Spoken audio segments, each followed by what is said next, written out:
Okay, we're back on. And continuing on. So we're Breshit Perek Tet Pasuk Vav. We're at the fourth word phrase, Ba'adam, by the man. This is with a tipcha. So we'll remember that a tipcha brings us back to whatever idea has come before and slightly pauses after that word. Although no physical damage may be noticeable by the man, the results of the violence could be noticed by some exterior changes, as referred backwards by the directional shape of the reading mark. So again, this is referring us back to the concept of that the harm that you've done to somebody else doesn't actually have to be physical harm. It can be an emotional type of harm as well. But it is something that another man has to do, and I'm going to add the phrase purposefully, because it gets its own word and its own emphasis. Damo, his blood. This is a munach. Munach, as we'll remember, separates us out from the concept before and then moves into the new reality that follows after it. Damo, his blood, number 5. The fact remains that the man may have suffered damage even though his blood did not leave his body, as stressed by the shape of the related reading mark. So again, you'll notice that we've had the word dam and damo both in this sentence, both with the same note, because we're telling the same story with it. We're saying that the blood is there, it hasn't left the person's body, but there's still a consequence for making somebody's emotional state change, for being inconsiderate of somebody else, for making them embarrassed. What you've done is you've created a new reality for them. So even though it's not left their body, it's still where it was. Something new, something different is going to happen. You've shaped a new reality. Yishafech, shall be shed. This is an etnachta. Etnachta is the middle of a sentence. This is sort of, in English it would be sort of phrased as a semicolon or something that separates out two related ideas. It has a stable base with something that perhaps points up. So if you want to see the shape of the note looks like that. And this is, again, the middle of a sentence with a very long pause after it. So it's always going to be a stabilizing influence because it's got this stable base, perhaps with something elevated or an elevated thought also going on to the word. Therefore, the equivalent of killing shall be considered to be an instance where the blood of an individual shall be shed even to his own inside, distributing blood from one part of the body to the other, as denoted by the stabilizing shape of the reading mark.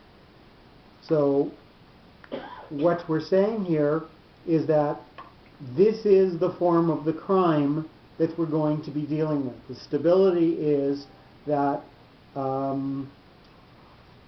even without physical harm, emotional harm gets the status of deserving God to look at this instance, at this case, and to decide how consequences are meted out, because now we've got something that has caused somebody else to literally shift from the way he was relating to the world to another way that he would relate to the world. So Noah is coming out of the ark with a very small number of people, and the last couple of sentences were dealing with how he had to relate to all of the animals as they shifted from the very tame form that they had in the ark to their wild form again, and the fact that because Noah had stewardship and responsibility for all of the animals, he now had the right to benefit from them once they had gone out of the ark. Now we're talking about the rules of how to deal with people. And the rules of how to deal with people are, you have to respect them both physically and emotionally, because if you make a change to them, then there is going to be a consequence. God is going to look down not only on how you treat each other physically, whether you harm each other, but also how you treat each other emotionally, whether you change the other person's quote-unquote flow of blood. And because you know that that is something that you're going to be judged on, it is something that you have the ability to be careful about, and that's where you're going to derive stability from. You're going to derive stability from knowing that you're being watched about this, and therefore you have the ability to correct your behavior about this and not let yourself run wild here. Key, this is a note called Yativ. It has the same shape as a Ma'apach, but Ma'apach always appears at the end of a word. Yativ always appears at the beginning of a word. What was key? How could you do it at the end? It's only one letter, basically. It would be after the... It would be under the yud? Yeah. So... Yativ and Ma'apach is the same? Yativ and Ma'apach has the exact same shape. You'll see sometimes in some of the tikkunim that they'll make one bold and they won't make the other one bold. But why? Because Yativ is actually pronounced like a pashta, but is shaped like a mapach. So it has a pronunciation you sing it that way, that's sung differently from another way that you would see this exact same shape intoned. Yeah. So, because of its placement that this always comes at the beginning of the word, this is going to be something that focuses you back to something that has come from before.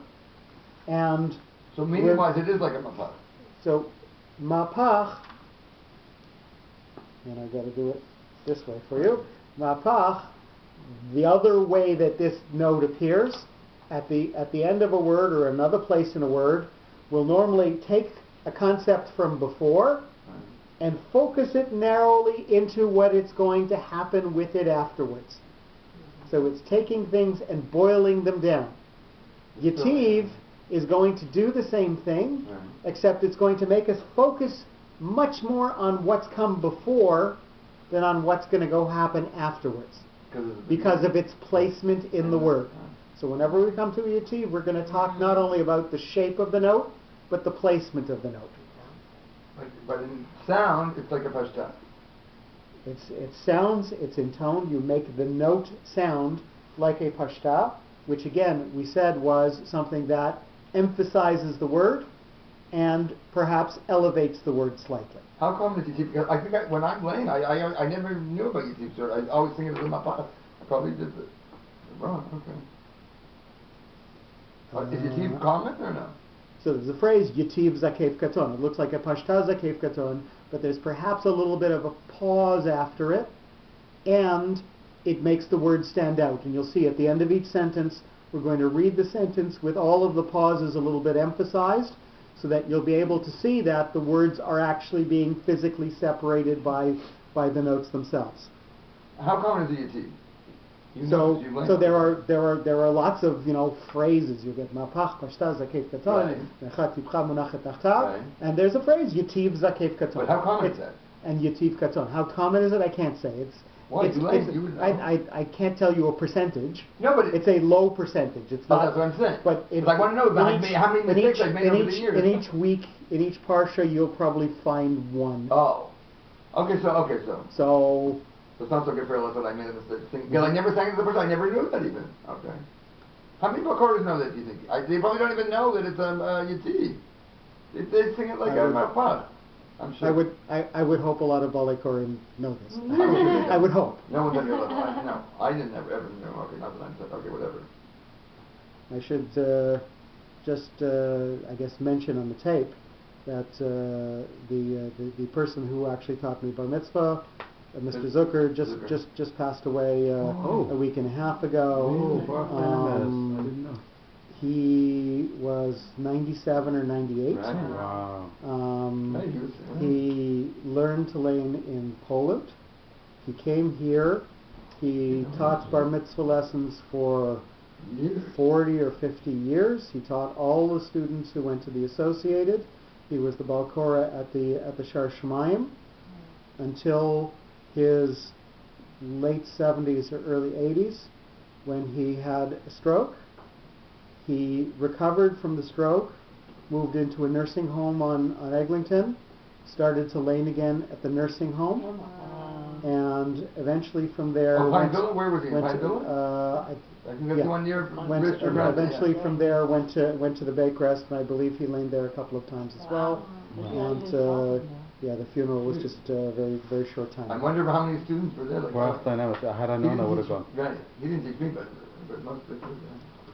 But in any case, it was definitely like he would give you one of the things that he gave you at the beginning was a sheet with all of the notes and a tape that went through each of the notes, and Rativ was definitely on his sheet. And he sang it like a Parshat. Right? Absolutely. In any case, number 7, because he wasn't my bar mitzvah. Now I have to go back to my bar mitzvah to do it and get my money back. Each part of the body or organ contains a fixed amount of blood and vitality, causing a change shall be understood as a type of murder, as suggested by the shape of the reading mark. So because we're flowing back to very strongly what's happened in the first part of the sentence, we're going to say that this is something that's going to include everything that's come from before, and it's going to focus the thought now. Somebody who's done this crime, what's going to happen to them? So we're looking back at the whole part of the sentence that we said already, and we're going to narrow that down and say, okay, what's the consequence? What's going to come out of doing that? So that's what this is funneling us towards. It's funneling us towards the consequence of what's going to happen. Do you know how to say a funnel in Hebrew? It's the same form of the word as one of the words in this pasuk. That's why I'm mentioning it. Mashpeh. Mashpeh, right? That's very good. B'Tselem. You say very good, I don't think they heard of that in Israel. You said very good. Okay, very good, Alan. Okay, good. Everyone clap for Alan. The word for funnel in Hebrew is mashpech, and the pasuk started with the word shofech. No, that's fine. Everybody might not have heard what it said, so I wanted to clarify. B'Tselem, this is again a munach, part of a zakef katon. So this again has the form of separating us out from what's come before. What do you want to know? What word? B'Tselem, number 8, by a form. All proportions were set by a form at creation to be maintained at a constant level, as expressed by the shape of the reading mark. So, go ahead. No, it's not about the... I'm just interested why, and I have a theory, why are more Jewish kids not named, like you know why they're called out Sheikh, because it's not too much like Sheikh, but why is Salem not why aren't Jewish kids named Salem? Why aren't good Jewish kids named Salem? Yeah. Because I think that Salem is also like a cross. Yeah. But that's not Slav. And Hebrew doesn't... Salem is Yiddish, I guess. Yeah. I don't know how Salem became a cross. I don't know. But that's why. That's the reason. Misdama. It has to be. Because Salem would be a great name for a Jewish kid. There's a lot It's of words. probably... We're all in this. Salem. It might be a little too close to calling yourself God. No, I don't know. I don't think that's right. I think it's because it means a cross. That's right. I don't know how it means a cross. Because in modern Hebrew, Slav is a cross. It's not Yes. Salem. But in Yiddish, it's Salem somewhere. I don't know. Anyways. It was an aside. Okay. Doesn't every... No, I want to hear the end of the... So again, okay. what we're doing is... Not like me. What we're doing is that we're going to take this concept of tselem, of a form, and we're going to say that that's the way that it was originally, and it's not going to... The crime is, and the source of punishment is going to come from having changed that form. So by making the person who came out with no embarrassment into somebody with a level of embarrassment over their behavior or the way that they are, you've changed that, and there's going to be a consequence. The consequence is Elokim with a katon. This is 2 dots on top of the hay. So we're going to take this word and we're going to realize that there are 2 aspects to it. Of God above, number 9. Each individual is part of God above. Alteration in the man's constitution corresponds with the denial of the basic belief of the Creator, as specified by the bipartite shape of the reading mark. So when you harm or embarrass another person, you have the choice of keeping him in his original pristine form that God made him, or putting him into the form that you want to put him into. So by embarrassing him, you're now making him a different form, and you're making yourself the judge of him. You're making yourself the quote-unquote Elohim over him. And therefore, God has these two aspects. The original way that he should be judged or looked at, and the way that you've judged him or looked at him. Can you not say that about any of an emotion that you do to someone? You can make them laugh, you can make them happy, you can make them sad, you could, like, you have the opposite. So you're always changing somebody's state. Yes, you are. Every interaction with somebody else changes their Causes state.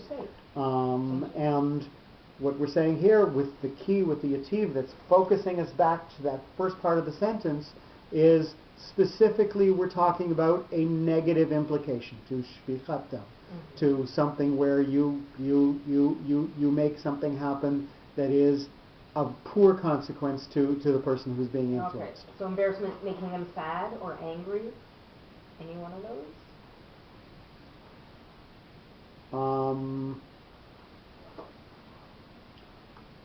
Interesting. It's not clarified by the words of this sentence. Yeah, this certainly, is definitely an embarrassment. You can tell. You know, you get flushed. But Yeah. when you get angry, you do too, or. But if you get angry, red in the face as opposed to white in the face. If white in the face, But it's you've altered the angry. state. Yeah. You've altered. so the question is scaring somebody where they will also turn pale. Mhm. Is that the same implication? Yeah. Well, that's the sound. And I don't think we're going to come to an answer based on anything that's in the text here. Yeah. Yeah, it's just. Asa, with a tipcha, he made. So this is going to focus us back to what's come before, and it's going to pause slightly afterwards. He made each one of his works enjoy the same sun, breathe the same air, and look after his own affairs, as illustrated by the reverse inclination of the directional shape of the reading mark. This is going to go back to Elohim. It's going to go back to God, who made an original plan for each of these creations, for each person that you have to deal with, and you have to be careful not to try to change their state in a way that would be harmful or detrimental. And then we're going to get et ha'adam, with the man. Don't forget, it's coming after a tipcha, so there's going to be a pause. So this is going to be something that's got to stand by itself, and it's at sof pasuk, it's at the end of a sentence. Therefore, there's got to be some stability in the way that we're going to talk about this word phrase, with the man, number 11. Although God left with the man a choice to modify his own life or contribute to the society, he must not be dominated and interfered with by another equally privileged individual. So this is standing alone from the rest of the sentence. It's saying everybody's got their own choice and their ability to make those choices, and you have to be careful in the way that you're going to influence somebody else, and you have the right to stand there, and every man can be an island. You can be there and choose not to improperly influence someone else. Now, during the translation, you're going to occasionally see that we have things that are remarks or notes, and these ones won't necessarily follow the direct flow of the parish that we've been doing. So sometimes these will have word phrases together, or larger parts of the sentence, or larger comments together. So we'll read through the remark. The last three sentences deal with the essence of Ever Min Achai, an organ from a living being, arborizing into Shvichat Damim, partial and masked shedding of blood. So that's the end of that one. That's the end of that. So he's just making a comment that we are, again, as Alan said, enumerating some of the Sheva Mitzvot B'nai Noach in these sentences here. So we're going to now read the sentence, and what we're going to try to note is that No, pun intended. Is that we're going to phrase together Shofech Dam Hadam, that the person who commits this, Ba'adam, that person is now going to stand alone in judgment, and what's going to happen? Damo Yishafech. He is going to suffer that judgment, and then we're going to make emphasis. Key. Why? There's a reason. All of this has happened. Why? And that note's going to emphasize that word and make it stand alone. B'Tselem Elokim. With this image of God that the person was originally created, was made, pause, and then Et Adam, every person is going to stand alone with this choice in his hands to make, to do the right thing or the wrong thing. Shofech Dam Hadam Ba'adam Damo Yishafech Ki B'Tselem Elokim Asa Et Hadam.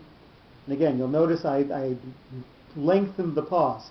You won't hear people lame like that, but those pauses are there and they are implied. And you'll see as we get to more sentences that later on they actually influence the grammar. The pronunciation of some of the words are influenced by those minor pauses, and when we get to them I'll point it out. We're now on the next page. We're on page 77, 9-7. Breshit Tet, Pasuk Zayin, Ve'atem, and all you. This is a tipcha, so this is going to sweep us back into what's come from before and pause after it slightly. The beginning of this sentence, Ve'atem, and all you, may be related to the previous one, calling all people of the Creator children, as the reading mark refers it backwards to, God made the man, Elokim asa et Adam. So, because this is a tipcha, because this is a backwards focusing note, we're going to say that it's going to reference us back to the last four words of the last sentence, Elokim asa et Adam. So read number 9, number 10, and number 11. So Ve'atem is going to say that you who are children who God created, and then it's going to pause. So what is that telling us? Ve'atem, and to you are the people who I'm talking to. And then what it's going to say is what he said. So Ve'atem doesn't connect to Pru. Doesn't connect to the next word. It's saying, and to you, quote, this is what I've got to say, and now what we're going to say is number 2. Pru. This is a munach, so this is a sharp delineation from what's come before, because we've sort of put the quotes around it, and to you, quote, this is what I'm saying to you. So we've separated it out, and the issue is going to move from here forward. Be fruitful, number 2. In order to achieve progress, be fruitful and productive, as indicated by the shape of the related reading mark. So by your being fruitful, that's the way the world is going to go forward. More is going to come out of that. Urevu, and multiply. This has the etnachta, which is that stabilizing middle part of the sentence, separates out the first phrase from the second phrase. In addition, you shall produce quality and multiply by quantity to achieve the optimum in your endeavors, as shown by the stabilizing shape of the reading mark.